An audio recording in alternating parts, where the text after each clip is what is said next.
Hello again. Welcome back to Morgantown, West Virginia for the Charleston Daily Mail. I am Mike Casaz, and you are inside the Tier 4 studio, brought to you today by Team Trivia West Virginia. Great games and excitement in local bars and restaurants in town. You cannot throw a fit around here with hitting a place that has Team Trivia.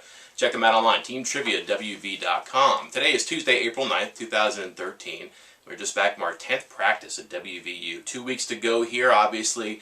Just a couple more practices until our spring game on April 20th. And today was interesting because it was the third practice in 4 days. By far the most compact action thus far for the Mountaineers. If you remember, they were going Tuesday, Thursday, Saturday, Tuesday, Thursday, Sunday, depending on scheduling and weather. And they had that 2-week period with spring break and some other weather interruptions where they didn't practice before coming back and resuming last week. And by all indications, Dana Holgorsen says he's really continually pleased by the effort, the attitude, the approach, and the focus to spring football. If you would imagine for a second beginning something on March 10th and doing it just 10 times this deep into April, and you're really not doing a whole lot. You're doing things you already know or already thought you knew, which means you may be being told that you don't know how to do them. And it's kind of tedious to make it old after a while, but the coaches seem like they're pretty happy with the pace of things right now.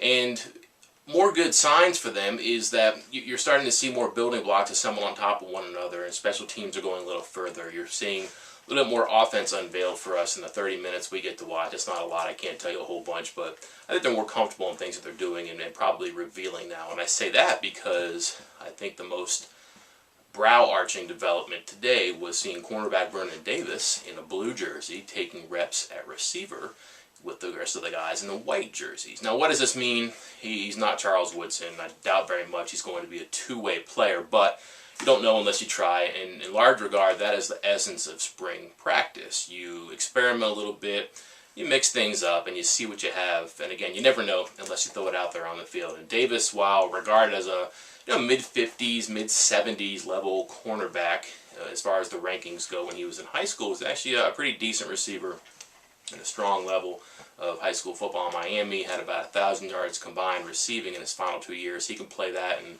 I don't know, maybe it works. Maybe he gets in a package. He does obviously have some ball skills because they've had him returning punts. So yeah, I think that there's maybe a chance he can do something, but again, you don't know unless you throw it out there today.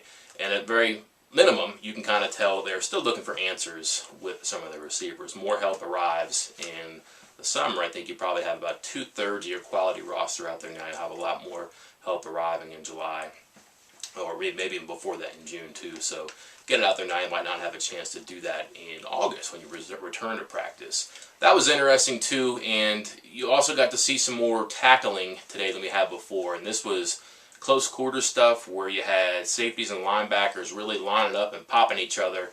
And when I say that, I mean running at each other, and then the defensive player would smack the offensive player, who in this case was another defensive player.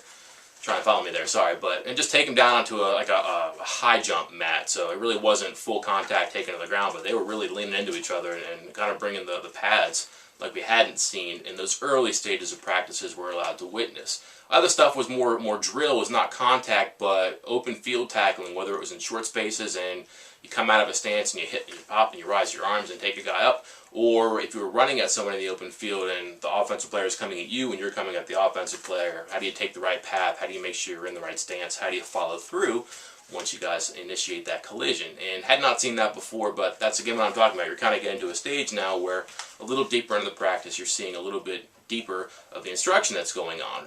That was also preceded by some special team stuff. Saw live punts for the first time, and really they broke that down into very, very fundamental stuff. Josh Lambert wasn't kicking the ball. That would have been thrown in the air by Michael Molinari, getting it high, getting it deep, letting the guys return it. But also they focused on the coverage guys going down there and trying to make plays in the ball. And also the blocking schemes had to be correct too, because there's obviously two coaches, two sides watching that. They wanted to make sure that it was taken care of properly.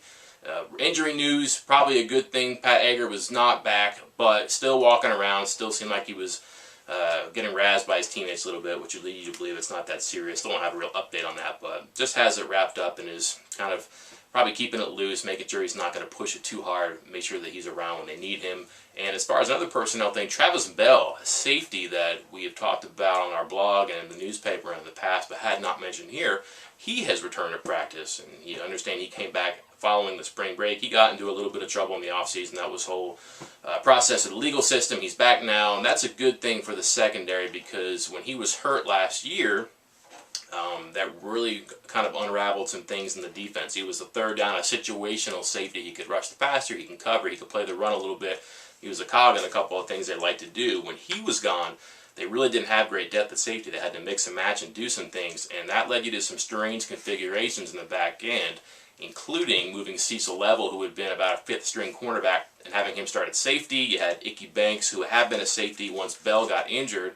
You moved him to cornerback, and sometimes they were on the field at the same time, and not to make too much out of this, but Banks and Level also combined on the miscommunication of the safety at the end of the TCU game that forced overtime when Josh Boyce got behind everybody for a touchdown. So don't overlook Bell's significance. If he can stay together, if he can stay healthy, that's another body they have back there in the defensive backfield, and certainly they can use all the help they can get on the back end.